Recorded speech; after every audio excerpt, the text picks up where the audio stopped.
Assalamualaikum warahmatullahi wabarakatuh. Perkenalkan, saya Anton Sultanuddin, NIM 228113012 kelas A3. Pada kesempatan kali ini, saya akan menyampaikan materi tentang dakwah Nabi Muhammad periode Mekah. Video ini dibuat untuk memenuhi tugas mandiri mata kuliah Desain Pembelajaran PAI berbasis digital. Selamat menyaksikan. Assalamualaikum warahmatullahi wabarakatuh. Pertemuan kita kali ini adalah tentang dakwah Nabi Muhammad periode Mekah. Tujuan pembelajaran pada materi kali ini adalah: pertama, siswa dapat menjelaskan prioritas dakwah Nabi Muhammad di Mekah. Kedua, siswa dapat menjelaskan respon masyarakat Mekah terhadap dakwah Nabi Muhammad. Ketiga, siswa dapat menjelaskan tantangan dakwah Nabi Muhammad. Keempat, siswa dapat menjelaskan kunci keberhasilan Nabi Muhammad Shallallahu Alaihi Wasallam dalam berdakwah di Mekah. Kelima, siswa dapat menjelaskan strategi dakwah Nabi Muhammad di Mekah. Keenam, siswa dapat membuat peta konsep mengenai strategi dakwah Nabi Muhammad di Mekah. Dan yang ketujuh, siswa dapat membuat peta konsep mengenai strategi dakwah Nabi Muhammad di Mekah. Materi yang pertama adalah prioritas dakwah Nabi Muhammad di Mekah. Yang pertama, mengajarkan tauhid.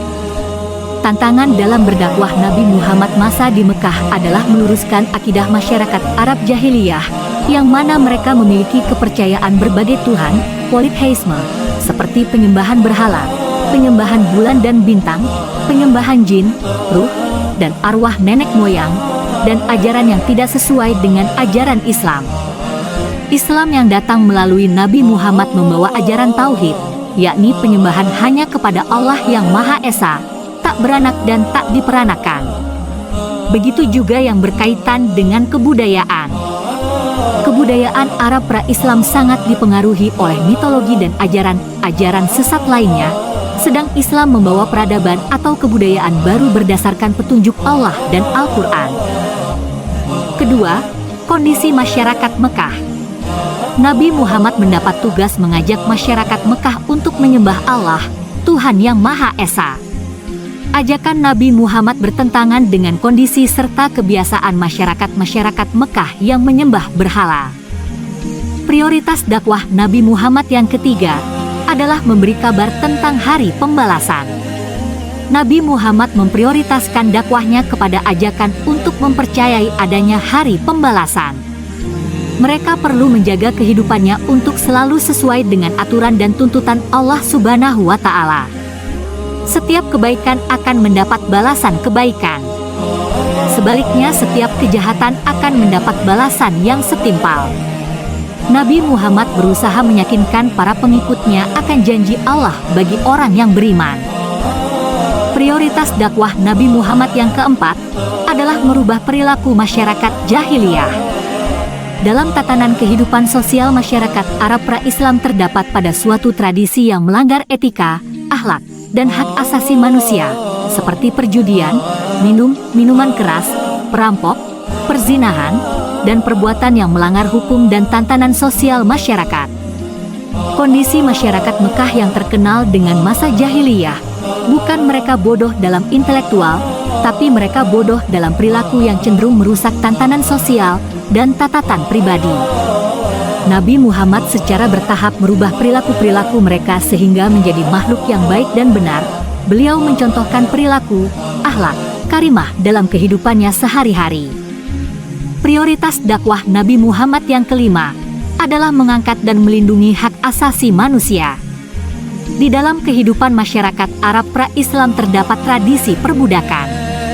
Memperbudak atau menjual belikan budak seperti berdagang dagangan lainnya. Dan perbuatan itu mereka lakukan tanpa penyesalan seolah tanpa dosa.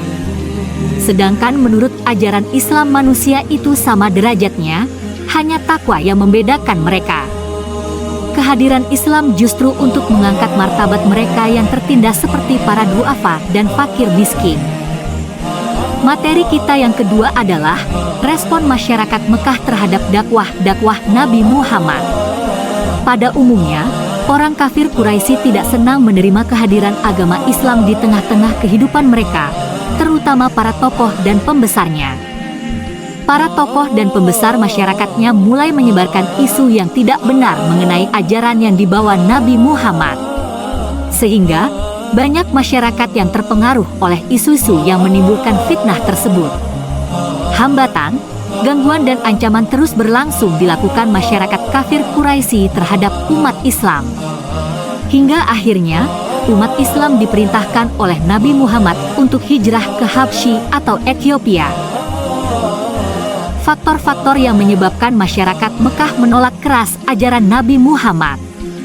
Yang pertama, ketakutan kehilangan kekuasaan. Kaum kafir Quraisy tidak dapat membedakan antara kenabian dan kekuasaan.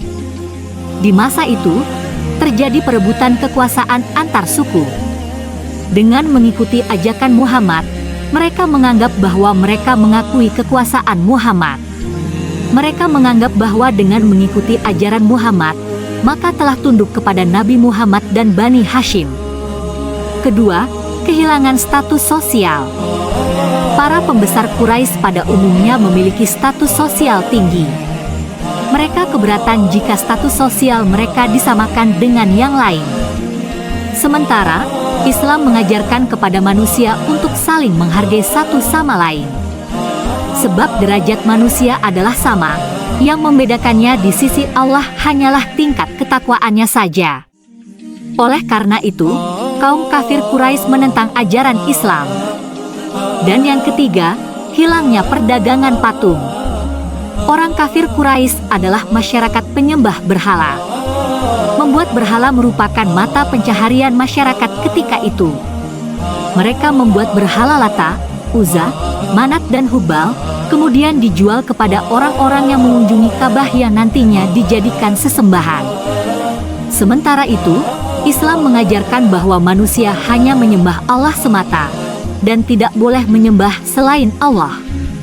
Jika mereka mengikuti ajaran Islam, maka mereka khawatir jika mata pencahariannya sebagai pembuat patung tersebut akan hilang.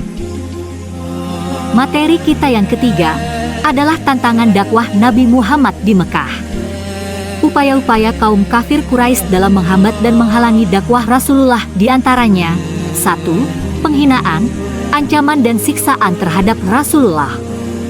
2. Penghinaan, ancaman dan siksaan terhadap pengikut Rasulullah. 3. Rujukan harta, kedudukan dan wanita. 4. Membujuk Nabi untuk bertukar sesembahan. 5. Membujuk dan menghasut Abu Thalib. 6. Menghasut masyarakat Mekah. 7. Pengasingan dan pemboikotan Bani Hashim dan Bani Muthalib. 8. Mempengaruhi pimpinan negara-negara tetangga untuk menolak kehadiran orang Islam. Materi kita selanjutnya adalah kunci keberhasilan Nabi Muhammad dalam berdakwah di Mekah. Keberhasilan dakwah Nabi Muhammad di Mekah tidak lepas dari karakter yang beliau miliki. Karakter tersebut antara lain: pertama, sabar.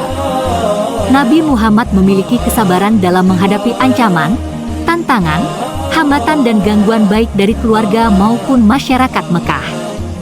Sikap sabar menjadi modal utama Nabi Muhammad untuk terus berdakwah dan tidak pernah putus asa. Kedua, kegigihan dan keuletan. Nabi Muhammad memiliki kegigihan dan keuletan dalam menyebarkan Islam, baik kepada keluarga maupun masyarakat Mekah. Kegigihan dan keuletan menghadapi segala rintangan yang dihadapi. Ketiga, berakidah yang benar dan kuat. Karakter ini menjadi modal utama dalam dakwah Nabi Muhammad. Beliau meyakini akan janji Allah. Beliau tidak pernah ragu akan janji Allah yang akan melindungi dakwahnya. Keempat, akhlak terpuji dan menjauhi kemungkaran. Nabi Muhammad sudah terkenal dengan Al-Amin sebelum diangkat menjadi Nabi dan Rasul. Masyarakat Quraisy sudah mengakui kebaikan dan kejujuran Nabi Muhammad. Sehingga, ketika Nabi Muhammad diangkat menjadi Nabi dan Rasul, semua orang tidak bisa menolak akan kebenaran dakwahnya. Tapi, karena kesombongan dan keangkuhan menjadikan masyarakat Quraisy menolak dakwahnya. Dan kelima, kesetaraan derajat. Nabi Muhammad menjunjung tinggi persamaan derajat sesama manusia. Tidak ada perbedaan antara bangsawan dan budak, antara yang kaya dan miskin. Perbedaannya pada keimanannya. Karakter ini membuat semua orang merasa nyaman dan diakui secara sama. Demikianlah materi kita pada pertemuan kali ini. Dan tahukah kamu? Untuk menjawab tantangan kaum kafir Quraisy, Nabi Muhammad pernah membelah bulan. Dan retakan bekas belahan tersebut masih ada hingga sekarang. Diskusikan dengan kelompok kalian. 1. Jelaskan prioritas dakwah Nabi Muhammad di Mekah. 2. Jelaskan respon masyarakat Mekah terhadap dakwah Nabi Muhammad. 3. Jelaskan tantangan dan hambatan dakwah Nabi Muhammad di Mekah. 4. Jelaskan kunci keberhasilan Nabi Muhammad dalam berdakwah di Mekah. Wassalamualaikum warahmatullahi wabarakatuh.